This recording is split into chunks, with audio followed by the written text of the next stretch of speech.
That's exactly what I wanted to see. Way to keep your focus out there. I am so proud of you, buddy.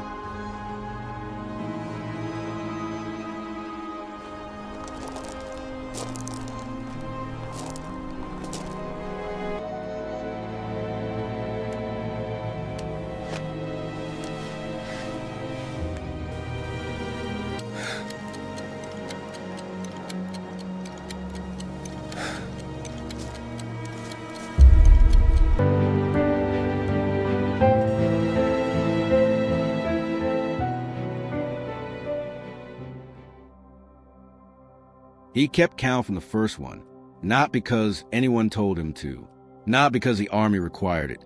The Army had its own records, its own formal accounting of the sniper's work, its own specific documentation of confirmed kills that was maintained for operational and intelligence purposes, and that had nothing to do with the specific private accounting that he kept. He kept count because something in him insisted on it, in the specific way that a man who is doing something that cannot be undone insists on knowing exactly what is done. He scratched the marks into the stock of his rifle. Not names. He did not know most of the names. Marks. A small mark for each. He kept count with the specific discipline of a man who had decided that the minimum decency he could offer the people he killed was to know exactly how many they were. He came home in 1945 with a number in his head that he has never shared with anyone who is still living. His daughter, who told me the story after his death, knows the number because she found the rifle in the basement after he died, and she counted the marks. I will not give the number here, because she asked me not to, and because the specific number is not the point. The point is that he kept count. The point is that the keeping of the count was the thing that eventually cost him the most. He never slept easily. Not after the first one, which happened in North Africa in 1943, and not after any of the ones that came after. He would lie in bed in the darkness, first in North Africa, then in Italy, then in France, and then, after the war, in the house in Ohio where he lived for 40 years. And the count would run in his head, not the names. The marks, the specific number, arriving in the specific way of a thing that has been memorized so completely that it arrives without being summoned. This is the story of the sniper who kept count, and what the counting cost him, and of the specific moral weight that he carried for 60 years in a house in Ohio, and what it means to be the kind of man who insists on knowing exactly what is done. Before I go further, I want to ask you directly. Subscribe and hit the like button if the series is reaching you. These are the stories that the official histories don't tell. The specific inner lives of the men who did the specific work of the war, the cost they paid in the currency that doesn't appear in any ledger. Subscribe and share this with someone who needs to understand what the war cost the people who fought it. Back to him, back to the count.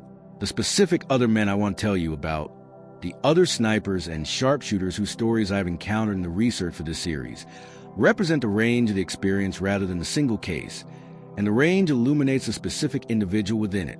There was a man from Tennessee who came home from the Pacific and who dealt with a specific weight of his work through a specific form of ritual that his family eventually understood. Every Sunday after church, for the rest of his life, he visited the graves in the local cemetery.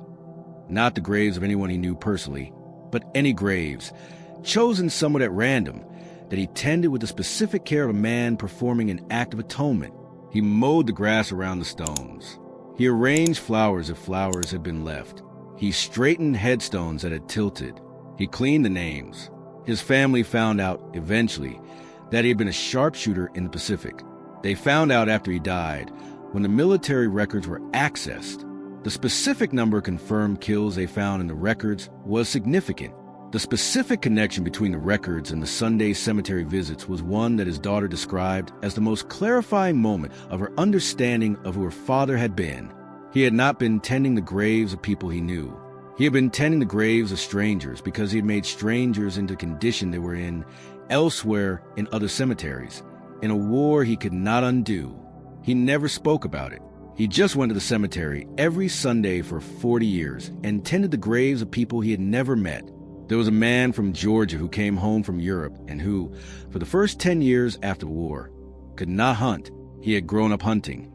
As a man in Ohio had grown up hunting, and the specific skill that had made him a sniper had come directly from the specific skill that had made him a hunter, and the two had become so thoroughly intertwined in the specific experience of the war that coming home to the hunting was coming home to something he was not yet ready to come home to. He started hunting again in 1956, 11 years after the war. His son, who was old enough by then to go with him, described the first day back in the woods as a day that was quiet in a specific way that was different from the ordinary quiet hunting. His father moved through the woods with the specific economy of movement that the war had refined, the specific quality of the man who knows how to be still and where to place his feet and how to read the environment, but with a specific tentativeness that his son could feel but not name. They got a deer that day. The father shot it cleanly from a distance that his son remembered as impressive. He dressed it in the specific, efficient way of someone who has done this many times. He did not speak for a long time after the shot. His son, who was 12, asked him if he was all right. The father said yes, he was fine. He said, "I just need to know I could still do this and be all right." His son did not understand what this meant for many years. He understood it eventually. There was a woman. And this is the story I find most remarkable, the one I have held back, because it is the one I most want to tell carefully, whose husband came home from the Pacific in 1945 and who told her, on their first night together after his return, that he had done something in the war that he needed to tell her. She said she would listen. He told her. He told her the number. He told her what the work had been and what the numbers were and what the specific experience of the work had done to him over the 3 years he had been doing it. He told her in the way of a man who has been keeping a specific thing inside for 3 years and who has decided that he cannot continue to carry it alone. She listened. She did not speak while he spoke. When he finished, she held him for a long time without speaking, and then she said, "You came home." He said yes. She said, "That's enough. We start from here." They did not discuss it again, not because she refused to discuss it, but because having said it once, having named it in the specific intimacy of the first night together, had done something for him that the 3 years of silence had not. It had given the weight of witness. It had made the specific private count a thing that at least one other person in the world knew about, and the knowing of one other person had made the weight slightly more bearable. His wife did not carry the weight the way he did. She could not. It was not hers to carry, but she knew it was there, and her knowing was itself a form of the specific support that the research now recognizes as essential for veterans processing trauma. The specific presence of a person who knows and who does not turn away. She told her daughter about the conversation, not the specific number, which she kept as he had meant her to keep it, as a specific private knowledge of the two people who had shared it, but the quality of it, the specific act of the naming and the witnessing and the "you came home," that's enough. Her daughter told me this story, and she said that she thought about it often when she thought about what marriage was and what love was and what the specific thing her parents had done together was. She thought it was one of the most important things she had ever heard about what it means to love someone who has been through something that you cannot follow them into. You cannot follow them into the war. You cannot carry the count for them. You cannot undo the specific things that the specific moments have made. What you can do is what his wife did. Listen, hope, witness. Say you came home. Say that's enough. Mean it. This is a specific form of support that the research now recommends for veterans processing combat trauma, not the specific pressure to discuss and process in formal therapeutic terms, though therapy has its place, but the specific ongoing presence of another person who knows and who continues to show up.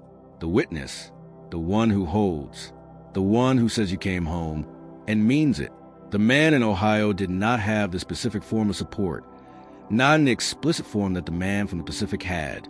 His wife knew he lay awake, and she loved him in a way that accommodates what it cannot change, and she showed up every day for 40 years in the specific form of the ordinary life that they built together. This was not nothing. It was perhaps enough. Not the explicit witness of the naming, but the implicit witness of the presence. He was not alone in the house. He was alone with the count, but he was not alone in the house. The specific distinction matters. The aloneness with the count was a specific cause of his specific character. The man who believed that the minimum decency required that he carry it without burdening anyone else with it. The aloneness in the house was not what he had. He had the wife who slept beside him and knew he was not sleeping and loved him anyway. He had the children who grew up in the specific gravity of his presence without knowing its source. He had the town and the hardware store and the little league team and the school board and the specific ordinary community of the specific ordinary life. These were not nothing. They were the specific life that the war did not take from him, that he built and maintained and participated in with the specific generosity of a man who had decided that whatever had been done in the war, the life after was going to be lived as fully as possible. He coached Little League for 11 years. He knew children's names, remembered them years later, showed up when they needed showing up for. He served on the school board because he believed in the specific ordinary civic work of the community, and because the specific ordinary civic work was the specific form of the good that was available to him in the specific life he had. He was good in the ways available to him. The count ran in the darkness. He was good anyway. That is the man. That is the sniper who couldn't stop counting. The specific psychology of the military sniper has been examined in the research literature with increasing sophistication in the decades since the Second World War, and the specific findings illuminate something important about the particular moral and psychological burden that the sniper's work carries.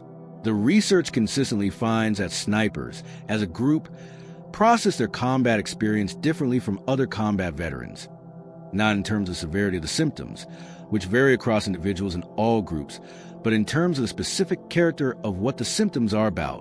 Where infantry veterans most commonly describe their traumatic memories in terms of the chaos and terror of the firefight, the noise, the confusion, the specific overwhelming quality of the combat environment, sniper veterans more commonly describe their traumatic memories in terms of specific individual moments, the specific face in the scope, the specific instant of the decision, the specific knowledge that follows, the specific intimacy of the sniper's killing, the patience, the observation, the specific individual focus on the specific individual person creates a specific kind of memory that the chaos of the firefight does not.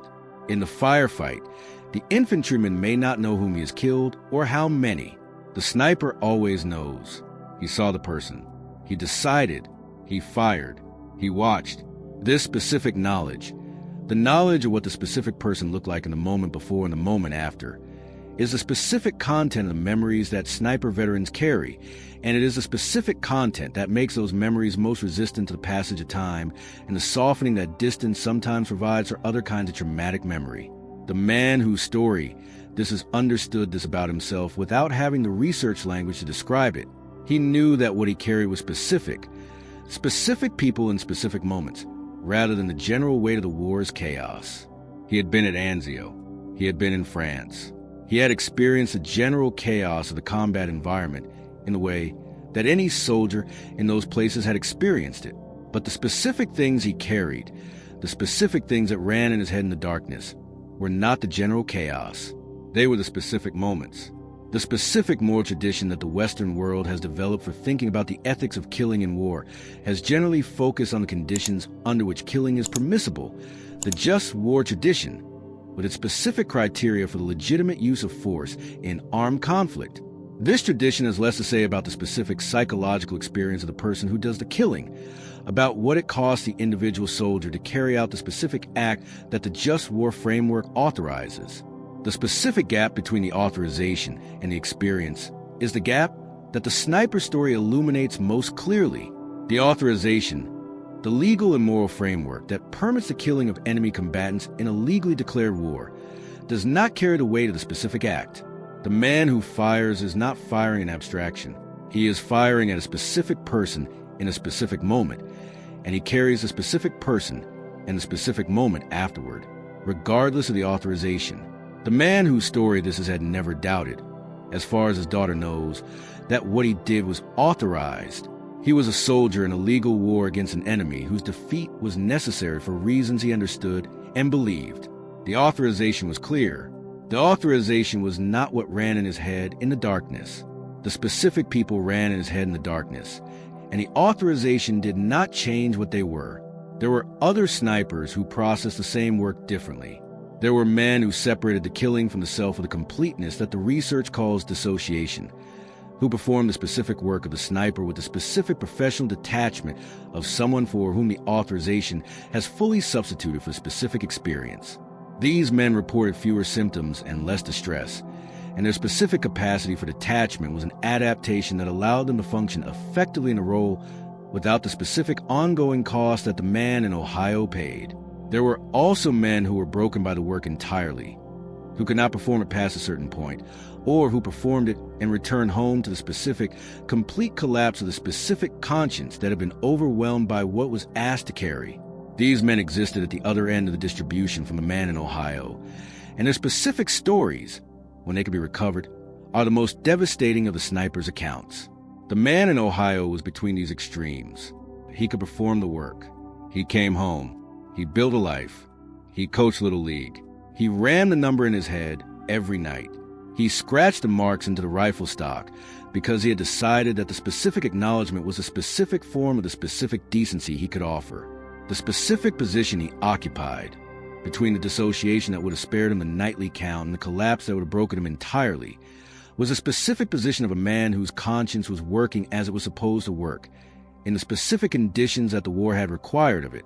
His conscience was registering what had happened. His conscience was insisting on the count. His conscience was running the number in the darkness with the specific persistence of faculty that has been asked to absorb something that it cannot fully absorb and that it will not stop trying. This is not an argument that what he did was wrong. The moral framework of the just war tradition, carefully applied, could support the specific conclusion that his specific work in North Africa and Italy and France was legally and morally permissible under the specific circumstances of the specific conflict. The specific people he killed were combatants of an enemy state that had invaded and occupied the countries of allied nations, and that was conducting specific campaigns of mass murder against civilian populations. The specific authorization was real. It is also not an argument that his conscience was wrong to register what it registered. The specific people he killed were people, not abstractions, not categories, not statistics. They were specific human beings in specific moments, and his conscience knew this and insisted on knowing this, and the running of a number in the darkness was a specific form of this knowing. Both things are true simultaneously. The authorization was real. The cost was real. The just war framework permits the killing, and does not relieve the killer of the weight of the specific act. This is a specific moral reality of the sniper's war, and it is the specific moral reality that the man in Ohio was living in for 60 years in a house with the rifle in the basement. He had been authorized to do what he did. He had done it. He had kept count because the minimum decency required it. He had paid the specific price of the count every night of his life. That price is part of the accounting of the war, not the battles, not the strategy. The specific man, in the specific house, in the specific darkness, running the specific number. That is what the war cost the people who did its work with a conscience that would not stop registering what the work was. The specific role of the sniper in the Second World War was one of the most psychologically demanding of any combat assignment, and it was demanding in a specific way that was different from the demands of other combat roles. The infantryman in a firefight is engaged in the collective violence of the battle, surrounded by other men, responding to threats that are also threatening others, making decisions in specific chaos of the shared experience. The sniper is alone. He selects, he aims, he fires. The specific act of killing is deliberate and individual in a way that the collective violence of the firefight is not. The specific psychological difference between killing in the chaos of a firefight and killing in the specific deliberate isolation of the sniper's work has been documented in the psychological literature on combat trauma. Snipers show specific patterns of psychological symptom that differ in their character from the patterns associated with other combat roles. Not necessarily more severe, but different in their specific quality. The specific symptoms of the sniper are more often connected to the specific acts of the killing, the specific memories of specific individuals in specific moments, rather than to the general chaos and terror of the battle. The man whose story this is had been a hunter before the war. He had grown up in rural Ohio, had been hunting since he was 12 years old, had developed the specific skills, the patience, the stillness, the specific technical ability of the marksman that made the Army selection of him for sniper training almost automatic. He had been good at hunting. He was very good at sniping. The difference between the two, he said once to his daughter, the only direct statement he ever made about the psychological experience of work was the looking. When he shot a deer, he said he did not look at it the way he looked at them. He said it differently with the hunting. With the hunting, he looked at what the deer had been. With the sniping, He looked at what they had been and what he had done, and these were the same thing. And the sameness of it was the part he could not put down. He did not elaborate on this. She did not ask him to. She filed in the specific place where she kept the things her father said that she did not fully understand, but that she knew were important. And she took it out and looked at it again when she found a rifle in the basement and counted the marks on the stock. She understood then what he had been trying to say. The counting was the looking. The marks on the rifle were the specific form of the specific refusal to look away from what he had done. He had made himself account, in the most literal possible sense. The mark for each, the accumulation of the marks into the number running in his head in the darkness, because something in him had decided that the minimum dignity he could offer was a specific knowledge of the count.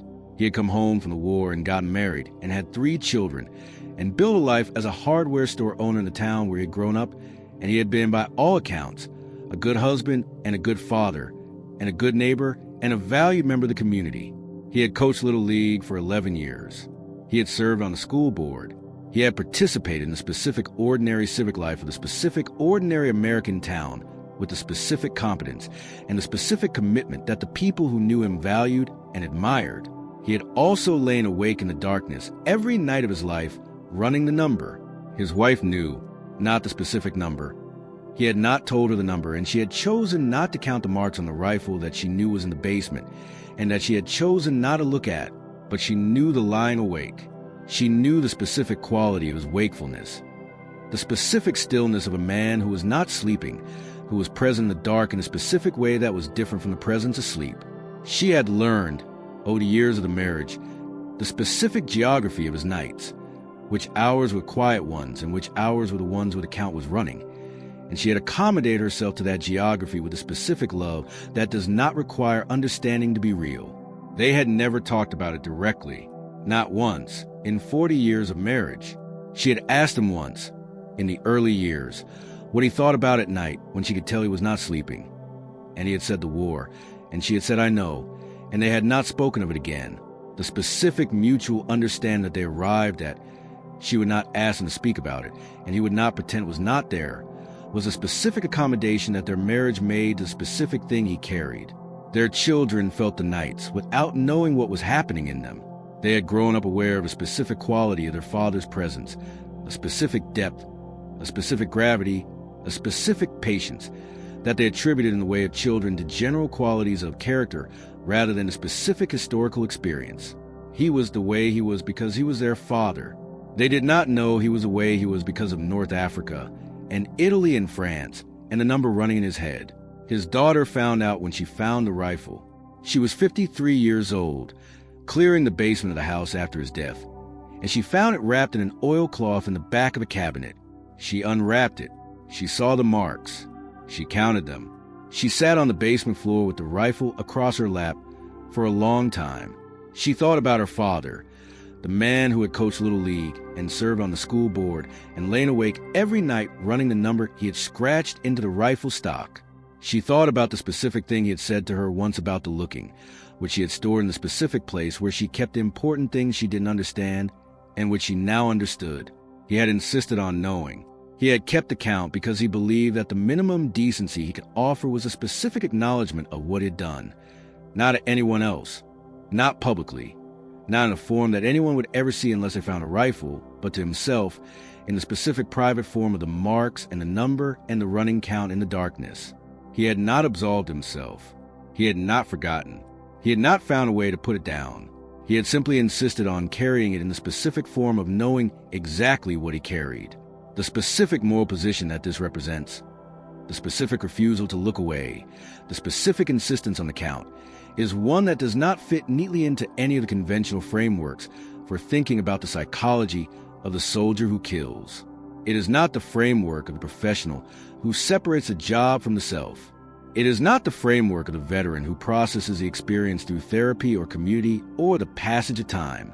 It is the framework of a man who decided that the specific thing he had done required a specific form of permanent acknowledgement, and who provided that acknowledgement to himself silently for 60 years in the darkness of the nights in Ohio. Whether this specific moral position was the right one, whether the count was the appropriate response to what he had done, whether the running of the number in the darkness was a form of justice or a form of punishment, or simply the specific way that a particular character processed the specific experience of a particular war, is a question that I cannot answer, and that his daughter has chosen not to try to answer. She accepts the count as the specific thing it was, his particular to him, the specific form of the specific conscience of the specific man. The rifle is in a glass case in her living room. She has kept it with the marks visible, not as a celebration. She is careful to say this, but as a record. The marks of the record of what her father did and what he carried and what the specific refusal to forget cost him, and she will not cover them or remove them or pretend they are not there. She has grandchildren who ask about the rifle.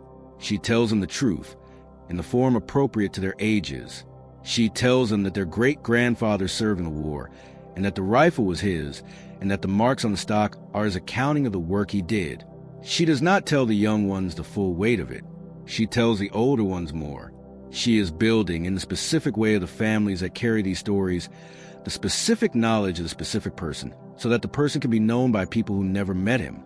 The man who kept count, the hardware store owner who coached Little League, the husband who lay awake running the number, the father who said once, just once, that it was a looking that was different, the man who scratched the marks into the rifle stock because he believed that the minimum decency was to know exactly what you had done. That is who he was. The count and the life and the silence and the rifle and the glass case are all the same person. That is the full accounting of the sniper who couldn't stop counting. That is what it cost him. That is what he gave to it, which was everything, every night for 60 years. He kept count. He never forgot. He lived with the number. That is the war. Carried home and lived with. That is a specific human weight of the specific work that the war required of the men it chose to do it. The specific question that the sniper story poses for the rest of us, for the people who did not go to war and who are therefore not in possession of the specific knowledge of what it cost to carry the count, is a question about what we owe the people who did. What do we owe the man who came home from the war and coached Little League and lay awake running the number? What do we owe the woman's husband who told her the number on the first night home and received the "you came home, that's enough"? What do we owe the man from Tennessee who tended the strangers' graves every Sunday? What do we owe the man from Georgia who couldn't hunt for 11 years? The obvious answer is gratitude. The specific public acknowledgement of the specific service, the specific sacrifice, the specific work that the war required of the people who were sent to do it. We express this gratitude to the specific institutional forms that the culture has developed. Veterans Day and Memorial Day, and the parades and the rituals and the specific monuments and the specific flag-folding ceremonies at specific funerals. These forms are real, and they matter, and the people who receive them deserve them. They are also insufficient. The specific gratitude that the public ritual expresses is a gratitude for service, for the specific fact of the going and the fighting and the surviving and the coming home. It does not express a gratitude for specific cost, for specific things that were required of the people who served, and that those people have been carrying in the specific private forms of the nightly count and the Sunday cemetery visits and the 11 years of not hunting. The specific cost, the specific things that the war asked of the conscience of the people who did it work, is not the thing that the public ritual acknowledges. The public ritual honors the service. The specific conscience that registered the cost of the service and that continued to register in the darkness of every night for the rest of the veteran's life is honored less clearly and less often. This gap between the honor given to the service and the acknowledgement owed to the cost is one that the culture has been slowly, incompletely working to close. The specific development of the VA mental health system, the specific growth of veteran-focused therapy programs, the specific cultural shift toward naming combat trauma as a real and treatable condition rather than a character weakness, these are movements in the right direction toward the specific acknowledgement of the specific cost that the specific people paid. They are still insufficient, not because the systems are not improving, but because the specific cost of the specific work of the war is a cost that no system can fully address, because the systems address the symptoms and the specific cost is deeper than the symptoms. The symptoms are the specific expressions of the specific weight. The weight itself, the count, the number, the specific knowledge of the specific people in the specific moments is not something that therapy relieves. It is something that therapy, at best, helps the person carry more effectively. The man in Ohio carried it for 60 years and died with it. His daughter found the rifle and counted the marks and understood. The count is still real. The weight is still real. The specific people in the specific moments are still real, in the specific form of the marks on the rifle stock and the number that ran in his head in the darkness. This is not a problem that can be solved. It is a condition that deserves to be acknowledged. The acknowledgement is not a solution. It is a form of the respect that the specific people who carry the specific weight deserve. The specific recognition that what they carried was real, that the carrying of it was a specific form of the specific decency. They had decided the minimum required, and that the specific cost of the carrying was paid in the specific currency of their lives. He kept count. He coached Little League. He served on the school board. He lay awake in the darkness. He died in Ohio. His daughter found the rifle. She counted the marks. She put it in a glass case in her living room. The marks are still there. The count is recorded. The man who insisted on knowing exactly what he had done insisted on it even after he was gone, in the specific form of the record he had made, and that his daughter has chosen to keep. That is the accounting. His accounting. Ours. The specific rifle in the specific glass case in his daughter's living room is a specific physical object that carries the full weight of the story. Not just the marks on the stock, but the specific history of what the marks represent, the specific life of the man who made them, and the specific choice of the woman who keeps them. She keeps the rifle because she believes the marks deserve to be kept. She keeps it in the glass case, visible, but not handled, protected but present, because the specific form of the keeping matters.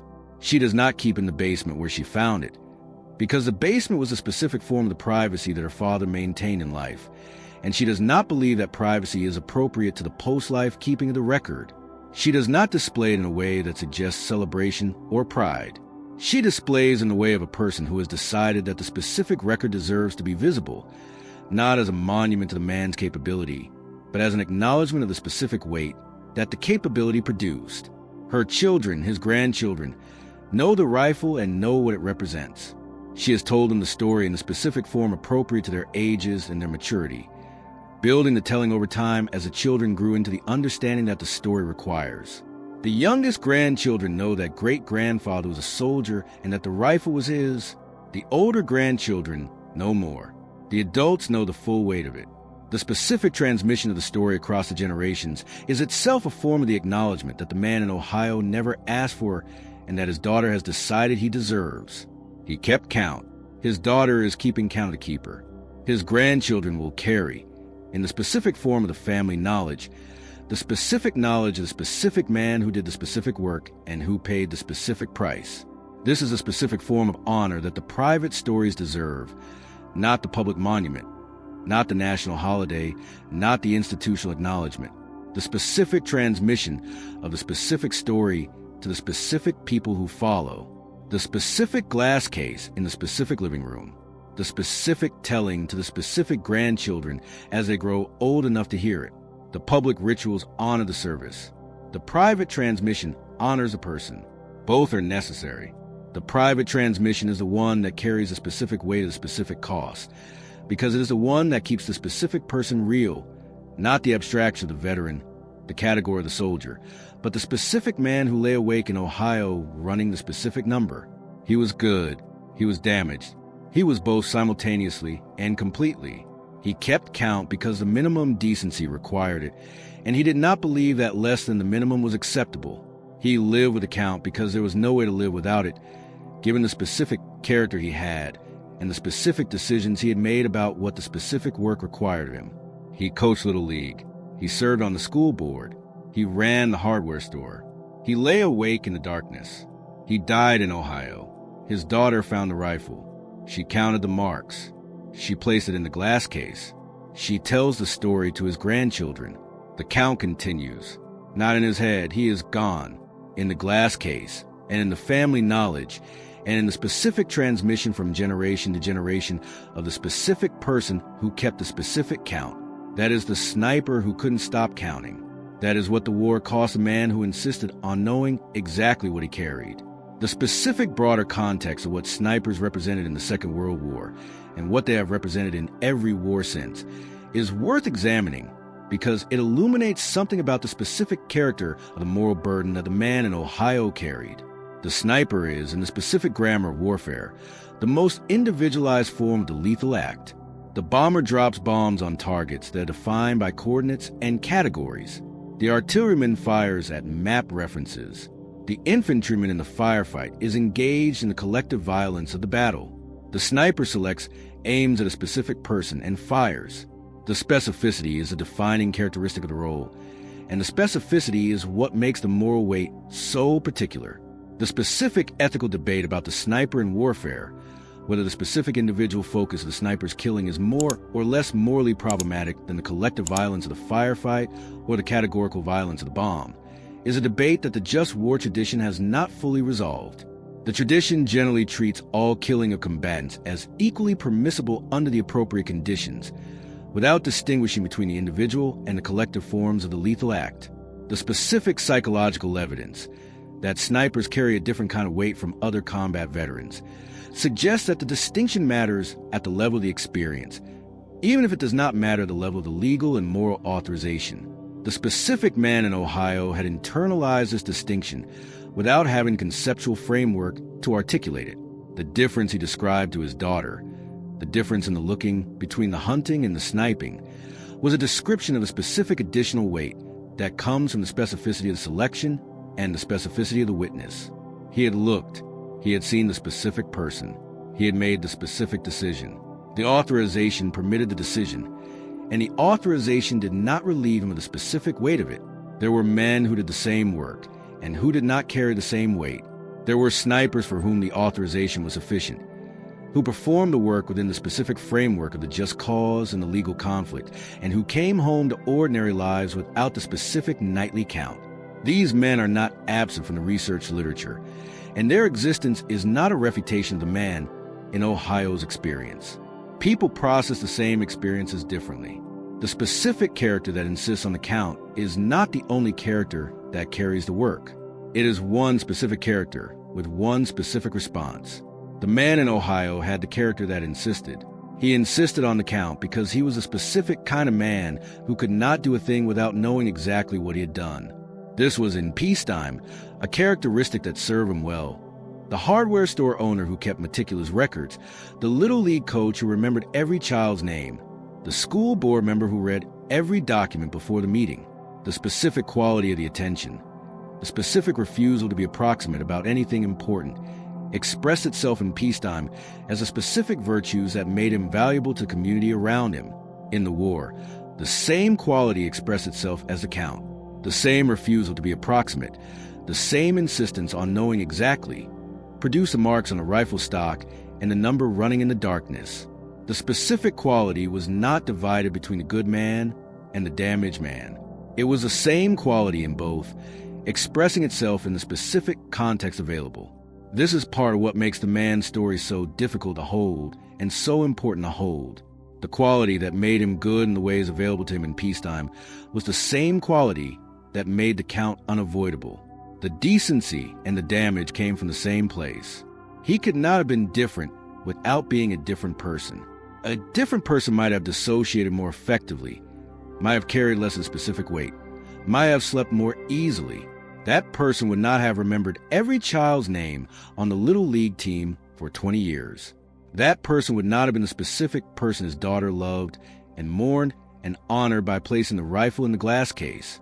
The specific man, the one who kept count and coached Little League and lay awake in the darkness, was the one who showed up in the war and in the life after it with the same quality, the same insistence, the same refusal to be approximate about the things that mattered. He kept count. He coached Little League. He remembered the names. He lay awake. He died. His daughter kept the rifle. She is keeping the count now. That is the man. That is the full accounting of the war sniper who couldn't stop counting. That is what the war cost a person who did its work with a specific quality of conscience that would not look away. The specific thing I want to say about the man from Tennessee, the one who tended the strangers' graves every Sunday, is that his specific form of the response to the specific weight is one of the most remarkable acts of private moral imagination I have encountered in this research. He had killed people. He had come home. He could not undo the killing. He could not go to the specific graves of the specific people. They were in the Pacific, in the cemeteries of nations he had fought against, in places he would never be allowed to tend. So he tended other graves, strangers' graves, American graves. He chose the nearest available form of the act that the specific weight required, and he performed that form every Sunday for 40 years. This is not described in any clinical literature as a therapeutic intervention. It was not prescribed by any doctor or recommended by any veterans organization. It was a specific invention of a specific man who had decided that the specific weight required a specific act of ongoing acknowledgement, and who had found a specific form of the act that was available to him. The graves did not belong to his dead. The tending was not addressed to them, but the act of tending, the specific care for the specific ground of the specific strangers, was a specific form available to him of the specific decency that the count required. He could not tend their graves. He could tend these graves. He could perform, in the specific form available, the specific acknowledgement that the specific conscience required. I find this remarkable, not because it solved anything. It did not solve anything. The weight was still there. The Sunday cemetery visits were the management of the weight, not the relief of it. But because the specific invention of the specific form, the finding of the available analog for the unavailable act, is a specific act of moral creativity that deserves to be acknowledged alongside the man's specific moral seriousness. He could not undo what he had done. He could not address the specific dead. He could do this. He did this. He did it for 40 years. This is a specific form that the private moral work of the veterans took. In the cases where it took a form, the specific individual invention of the specific act of acknowledgement that the conscience required and that the available circumstances permitted. The Sunday cemetery, the annual burned letter, the marks on the rifle stock, the preserved archive of the box.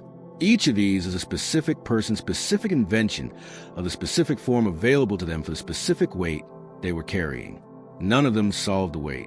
All of them were the specific management of the weight in the specific form that was possible for the specific person. All of them were, in the specific and limited sense available, enough. The man from Tennessee died in 1982. His daughter described the final Sunday cemetery visit, the week before he went into the hospital for the last time, as one of the most difficult and most important things she had witnessed. He was in poor health. He should not have been driving. He drove to the cemetery anyway. She went with him. They tended the graves together, her hands in his, moving through the specific rows, performing the specific acts of the maintenance. She did not know at that point the full story of why he did it. She found out afterward, but she had understood from the quality of the mourning that it was important. She had understood that he needed to do it one more time. He died the following week. He had tended the strangers' graves until the week before he died. He had kept the specific form of the specific act for 40 years. That is the man from Tennessee. That is the form his counting took. That is a specific act of the specific conscience that the specific war produced in the specific person. The Sunday cemetery visits have continued. His daughter now tends the graves that her father tended. She did not know why he tended them when she started doing it herself. She knows now. She does it for him, and for the specific people he could not tend, and for the specific weight that he carried, and that she carries some fraction of as the person who loved him. That is what love looks like after the weight. It continues the specific acts that the specific person invented, even after the person is gone, even after the reason for the act is understood rather than intuited, because the act was real and the person was real and the weight was real, and continuing the act is a specific form of honoring all three. The man in Ohio kept count. The man from Tennessee tended graves. The man from the Pacific told his wife on the first night home. The man from Georgia couldn't hunt for 11 years. All of them are the war. All of them are the cost. All of them are the specific human beings who did the specific work and who found the specific forms available to them for carrying the specific weight. These men deserve to be known for what they carried, not just for what they did. The specific question I want to end with is one that I think deserves to be asked directly, even though it does not have a clean answer. What should we do with the knowledge of what these men carried? Not in the abstract sense of what policy or institutional response is appropriate. Those are real questions, and they have real answers that the research literature addresses. In the specific personal sense. When you know that the man who coached Little League lay awake running the number. When you understand from the inside the specific weight of the specific work that the specific person performed and paid for, what do you do with that knowledge? The answer that the families in these stories have found is you keep it. You carry it forward. You tell the story to the people who come after. You honor the person by making sure that the specific thing they carried is known to be real, is not forgotten, is transmitted to the next generation in the specific form of the family knowledge. This is not a large thing in the world. The specific transmission of the specific story to the specific family is not a geopolitical act.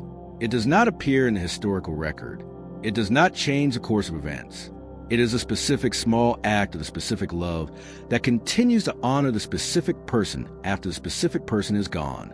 But the accumulation of these specific small acts across all the families, across all the generations, across all the specific men who kept count and the specific daughters who counted the marks and the specific sons who called home from Belgium is not small. It is a specific ongoing human project of honoring the full cost of the specific things that specific people did in specific wars, so that specific others could live specific lives. The man in Ohio did not ask to be honored in this way. He asked for nothing, as far as the record shows. He kept count and lay awake and coached Little League and died in Ohio. His daughter honored him by placing the rifle in the glass case and by telling his story to people who needed to hear it. That is the full accounting. That is the sniper who couldn't stop counting. That is what the war cost a man who did his work with a conscience that kept the specific record of the specific cost. He kept count. He never forgot. He lived with the number for 60 years. The marks are on the rifle. The rifle is in the glass case. His daughter keeps the count. That is enough. That is everything. There's one specific detail that his daughter shared with me that I want to include here, because it is a specific detail that has stayed with me most from everything I have learned about her father. In the last year of his life, when he was in his 80s and his health was failing, and he knew the end was approaching, he asked her to do something with the rifle when he was gone. He did not tell her what to do with it. He asked her to decide. He said, "You'll know what's right." She thought about this for months before she found it in the basement. She thought about it as she counted the marks. She thought about it as she sat on the basement floor with a rifle across her lap. She decided on the glass case. She decided on the visibility. She decided that the right thing was to keep the record visible, not to display the capability or the service or the heroism, but to display the record, the marks, the count, the specific insistence of the specific man on knowing exactly what he had done. She believes he would approve. She is not certain. He was a private man, and the glass case is more visible than the basement cabinet.